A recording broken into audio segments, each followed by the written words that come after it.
नमस्कार। मैं सुनीता कथा मंथन में आप सबका स्वागत करती हूँ।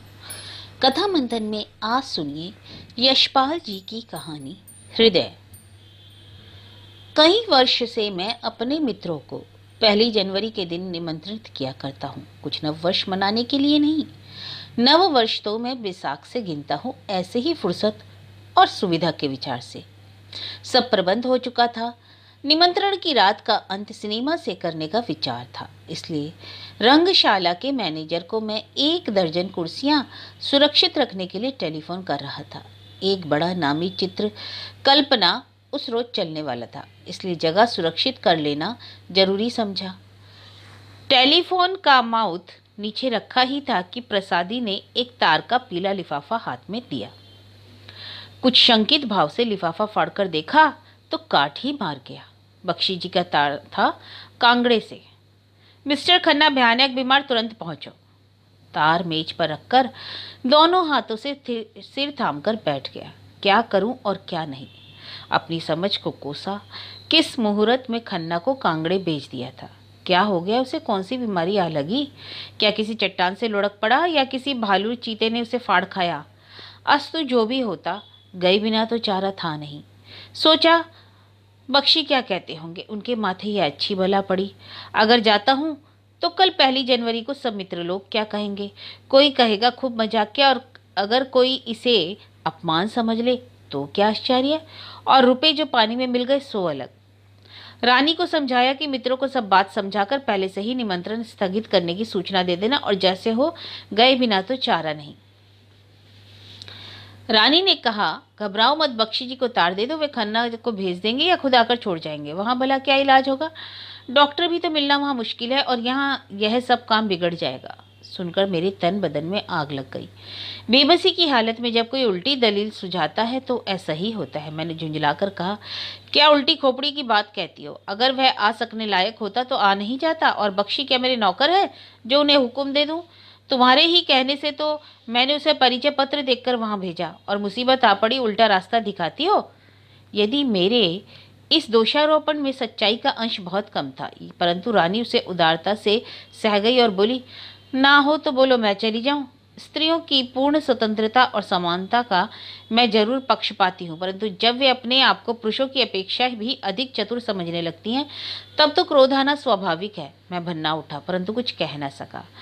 पढ़ा है, रूस में पुराने समय विवाह के समय जब स्त्री पति को सौंपी जाती थी, उस समय एक चाबुक भी साथ में दिया जाता था।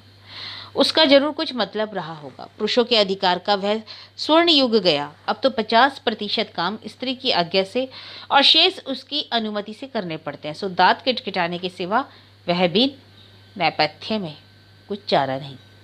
बड़े दिनों की छुट्टियों से पहले प्रोफेसर खन्ना ने आकर मुझसे कहा, इन छुट्टियों में मैं अपनी कविताओं की पुस्तक को समाप्त कर प्रकाशक को दे देना चाहता हूँ। लाहौर की भीड़ में भड़ाके में यह काम नहीं हो सकता। कोई एकांत स्थान बताओ जहां मैं इस काम को समाप्त कर सकूं। इसी के फलस्वरूप मैंने प्रोफेसर साहब को कांगड़े बख्शी जी के यहाँ परिचय पत्र देकर भेज दिया, और यह भी कह दिया कि पुराने कांगड़े का टूटा हुआ किला जैसा एकांत और भावपूर्ण स्थान है, वैसे स्थान पृथ्वी पर अधिक नहीं है। उसी सिलसिले में यह तारा पहुंचा। रात भर सफर कर सुबह मुंह अंधेरे पठानकोट पहुंचा, और वहां से पहली मोटर में मैं पहाड़ी बर्फानी हवा से बिंधता हुआ प्रायः 10 बजे कांगड़े पहुंच गया। शंका से दुखदुखाते, हृदय से लंबे लंबे कदम रखता हुआ मैं बख्शी जी की कोठी पर पहुंचा। दफ्तर में कोई नहीं था। मैं सीधा भीतर चला गया। जिस कमरे में खन्ना के होने का अनुमान था उसकी ओर ही चला। पलंग के एक और बख्शी जी और दूसरी ओर सरकारी अस्पताल के डॉक्टर कुर्सी पर बैठे थे। वे लोग मेरी प्रतीक्षा में थे। खन्ना पलंग पर था। उसकी आंखें सजग खुली हुई थी। हाँ, चेहरा कुछ पीला था, मानो उसने मुझे देखकर भी नहीं देखा। मैं कुछ ना कहे अंगीठी के समीप की कुर्सी पर जा बैठा। बख्शी जी ने मेरी ओर देख डॉक्टर से कहा, आप भी प्रोफेसर खन्ना के मित्र हैं? डॉक्टर ने स्वीकृति सूचक भाव से सिर हिला दिया। उसी समय खन्ना सहसा गा उठा, पल्ले निठड़ी हो या।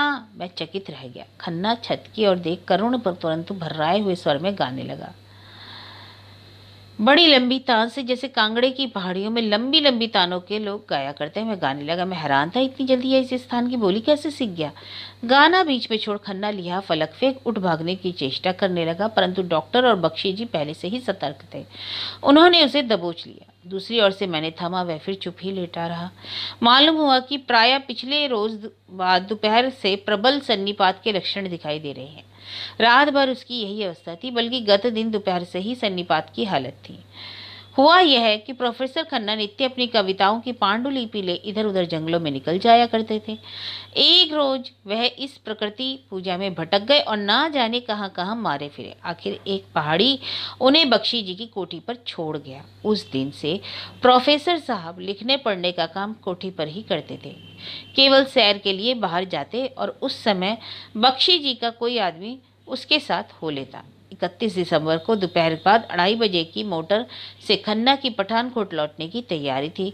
उस दिन प्रातःकाल 8 बजे उन्होंने अंतिम बार कांगड़े के पुराने किले को देखने की इच्छा प्रकट की। बख्शी जी की का एक मुंशी उनके साथ हो लिया। आकाश में घने काले बादल उमड़ रहे थे। ऊंची चोटी पर किले के भग्नावशेषों के चारों ओर पर्वत श्रेणियों और चट्टान अनंत सागर की भांति दृष्टि की सीमा तक फैली हुई थी।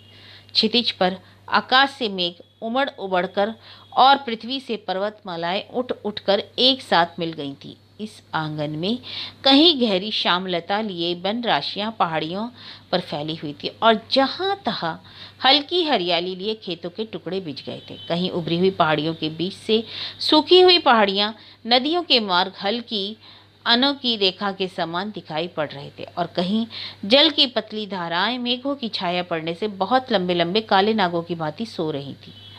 सुदूर नीचे पहाड़ी की तराई से में प्रबल वेग से बहती हुई बाण गंगा चट्टानों से टकराकर घनघोर शब्द कर रही थी, परंतु हवा हवा इतनी तेजी से बह रही थी कि नदी का शब्द सुनाई ही नहीं पड़ सकता था।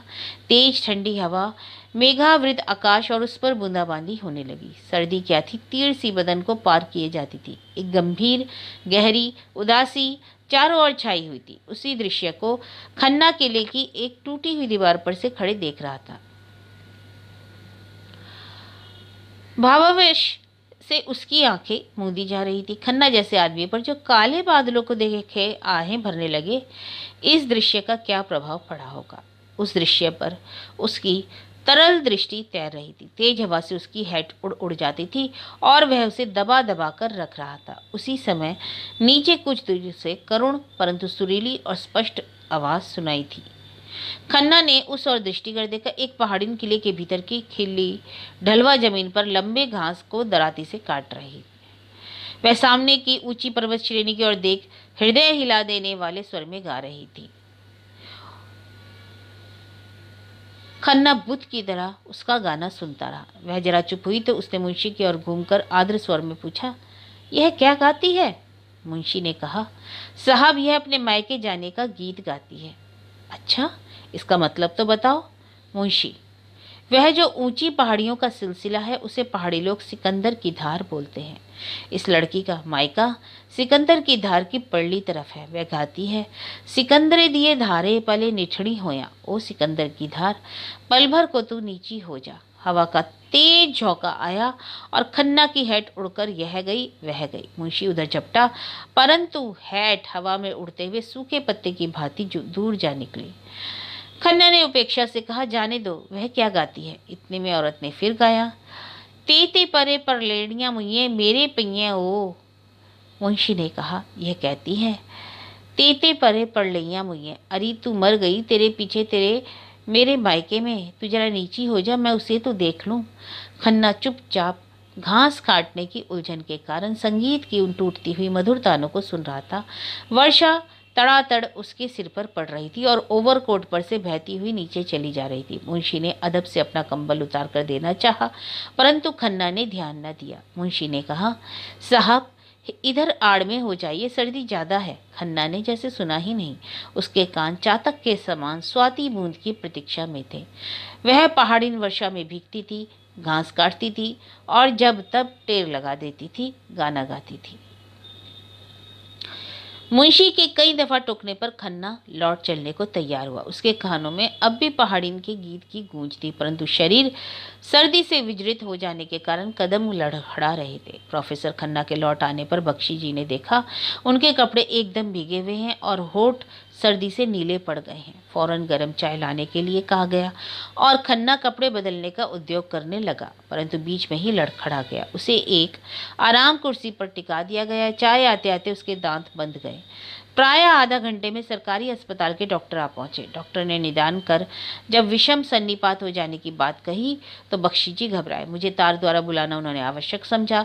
रात भर खन्ना के पैर हाथ पे सुलाए गए। डॉक्टर ने कई दवा सुइयां लगाई, परंतु कुछ ना बना।